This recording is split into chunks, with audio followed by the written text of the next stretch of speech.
Welcome to another deep dive, listeners. We've got some really interesting stuff to dig into today, thanks to a listener who shared this thought-provoking article by Azar M. Dinayan. Yeah, this is a really fascinating piece. Trade Wars and the Dawn of Industry 5.0. It argues that, well, with all this talk about trade wars and tariffs and global tensions, we could actually be on the verge of a pretty significant shift in how industries operate, a new industrial revolution. Right. So what we want to do in this deep dive is really unpack Azhar's argument. What does he mean by Industry 5.0? How does it connect to these trade tensions and new tariffs? What does it all mean for the global economy? We're looking at inflation, recession, things like that. And for our listeners, if you've been following the news, what are your thoughts on these new tariffs, and where do you think all of this is headed for global industry? I mean, this is a big deal. Yeah, absolutely. And Azhar, he doesn't mince words, right? He calls these new tariff hikes a potential first strike, framing it almost like, the beginning of a new trade war. Oh, wow. But what's really interesting is that he puts all this into historical context. He argues that these kind of big disruptions, like trade wars, have historically often been followed by new industrial revolutions. It's like a pattern. Okay, yeah, give me an example. Well, he points to, after World War One, we saw this huge surge in mass production. The demand was so high, the need to produce goods quickly and efficiently, it really transformed manufacturing. Right. Hmm. And then after World War II, you had the rise of automation. Again, it was driven in part by the need to produce goods, but now technology was starting to play a bigger role, taking over some of those tasks that humans had traditionally done. Makes sense. And even more recently, he connects the dot-com bust, which was a huge disruption in the tech industry, to the explosion of cloud computing. That bust kind of cleared the way for a whole new way of doing business. Yeah. All that data storage and processing power suddenly became really cheap and accessible, and that helped fuel the digital transformation that's still going on. It makes you wonder, right, are these new tariffs going to be that kind of a catalyst, that disruptive force that pushes us into this Industry 5.0 that Azar's talking about? I mean, is history repeating itself here? Well, that's what he's suggesting, right? That these tensions, this move by the U.S. to increase tariffs, could be the trigger that pushes us into this next phase of industrial evolution. Okay, so let's get specific here. What Yeah. exactly is Industry 5.0? We've all been hearing about Industry 4.0 for a while now.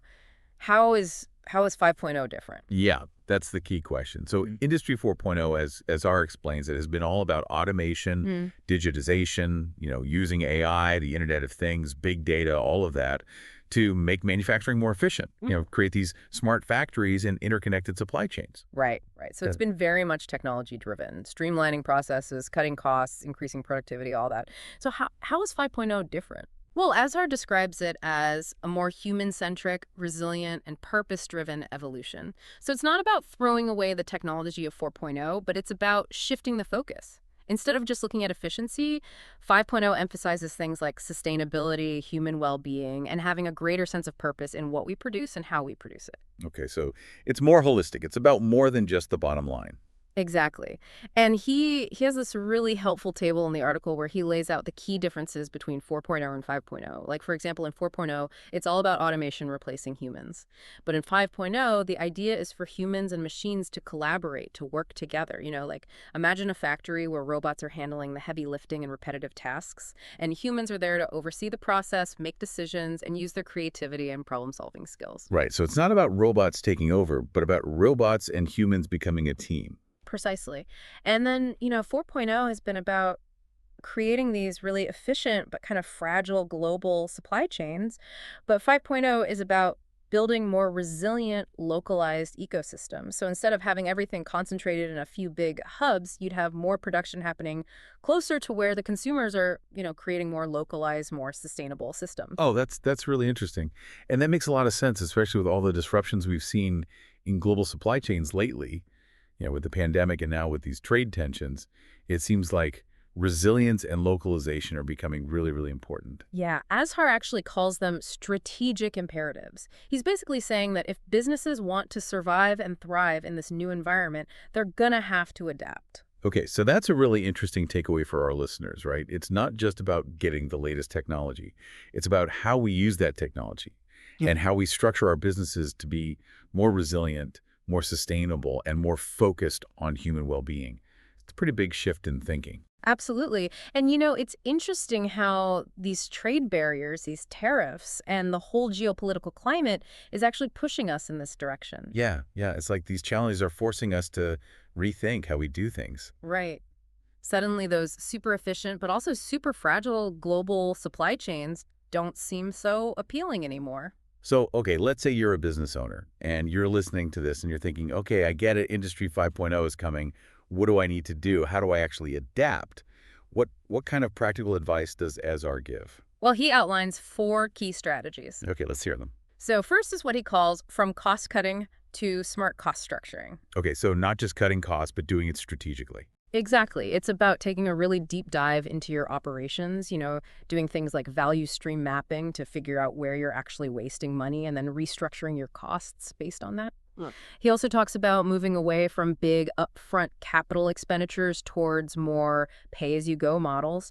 And really importantly, looking at regional sourcing, getting your supplies from closer to home to avoid those long, expensive shipping routes and, of course, those new tariffs. Right, right. So less reliance on those global supply chains that might be vulnerable. He even gives the example of how during the pandemic, a lot of multinational corporations started to realize the risks of having all their production concentrated in one place, so they started to bring some of it back home or to other regions. Okay, yeah, makes sense. That makes a lot of sense. So that's the first strategy. The second one is automate intelligently, but keep humans in the loop. Okay, I like that. It's not about replacing humans with robots. It's about finding the right balance. Exactly. So it's about using automation to enhance what humans can do, not replace them. Like think of cobots, those collaborative robots that can work safely alongside humans. They can handle the dangerous, repetitive tasks while humans can focus on the things that require creativity, critical thinking, and problem solving. Right, it's like giving humans superpowers. And he also talks about using AI not to replace human decision making, but to augment it.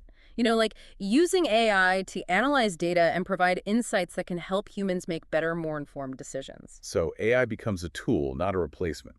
Like that. And this leads to the idea of retraining and upskilling the workforce, helping people develop the skills they need to work effectively in this new environment.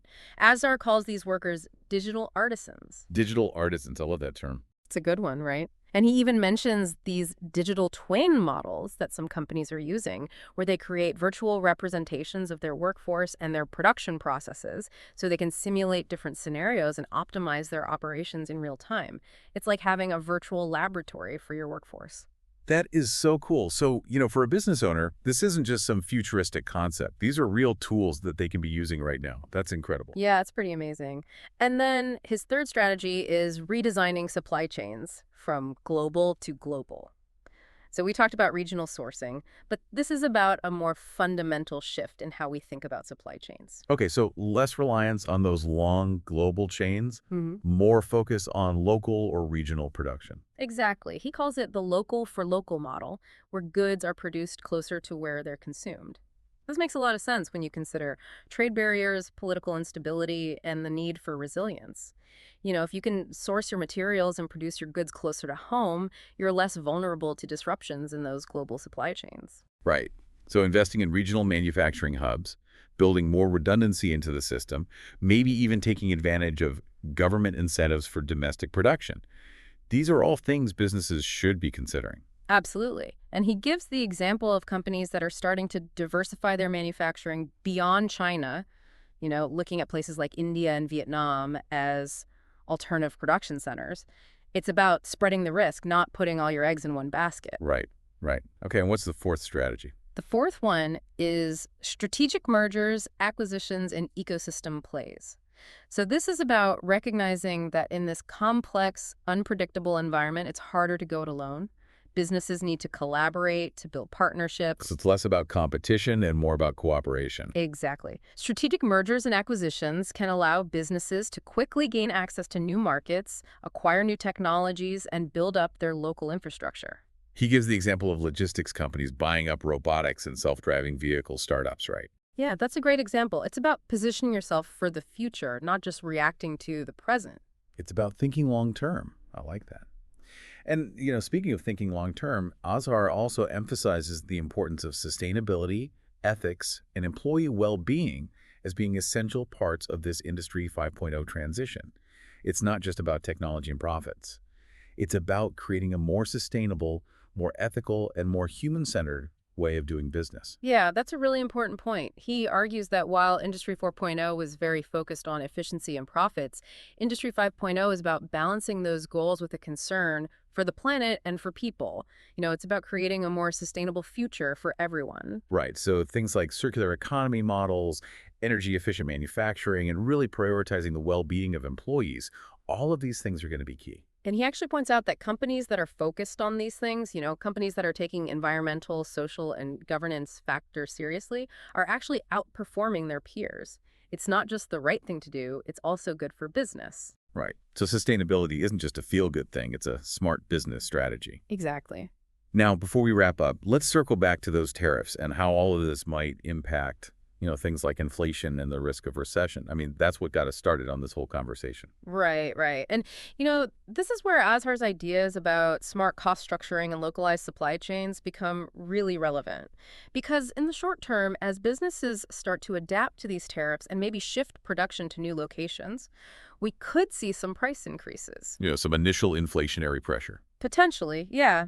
But in the long run, if we become less reliant on those long, complex global supply chains, it could actually help to reduce some of those inflationary pressures, especially those related to shipping costs and supply chain disruptions. Okay, so it's a bit of a mixed bag, potentially some inflation in the short term, but maybe less in the long term if these changes lead to more stable, more resilient supply chains. And what about the risk of recession? Azhar, he talks about this new trade war creating uncertainty for businesses. Yeah, and that uncertainty itself can definitely have a negative impact on the economy. Businesses might be hesitant to invest or hire new workers if they don't know what the future holds. And while regionalization could offer more stability in the long run, the process of transitioning to a new system could be disruptive and could lead to some economic slowdown. So like we're in this period of transition, it's a bit bumpy. Exactly. And Azhar, he doesn't specifically predict a recession, but he does say that we're in for a period of significant disruption and that businesses need to be prepared to adapt. Right. So it sounds like there's both opportunity and risk here. Mm-hmm. The potential for a more sustainable, more resilient future, but also the potential for some economic turbulence as we make that transition. Absolutely. And Azhar, in his concluding thoughts, he really emphasizes that this old world order of cheap labor and global supply chains is probably coming to an end. Yeah, he's pretty clear about that. But he also says that it's not the end of industry. It's the end of outdated thinking. And he stresses that Industry 5.0 is about technology serving humanity, not the other way around. It's about building localized ecosystems that are more resilient and more sustainable than those big global ones. And it's about embracing disruption as an opportunity for growth. And I love his final thought. Adaptation is the new competitive advantage. Yeah, that's a great takeaway. The businesses that can adapt, that can innovate, that can embrace change, those are the ones that are going to thrive in this new environment. So huge thanks to Azhar and Danayan for this really thought-provoking article. And thanks to our listener for sharing it with us. Yeah, this has been a really great discussion. So just to sum up for our listeners, what we've really been talking about here is the potential shift to Industry 5.0. This new way of thinking about industry that's driven by, well, a lot of things, but partly by these trade tensions and these new tariffs. And this new model, it's all about human-machine collaboration, more localized supply chains, and a real focus on sustainability and resilience. Oh. And we've also talked about how this transition could have some pretty significant impacts on the global economy, potentially affecting inflation and the risk of recession. So there's a lot to think about here. Absolutely. And to leave you with a final thought, Azhar talks about adaptation being key. So what do you think, listeners? What can individuals and businesses start doing now to prepare for this potential new industrial revolution? It's something to ponder, for sure. Thanks for joining us for this deep dive. Thanks for having me. Until next time.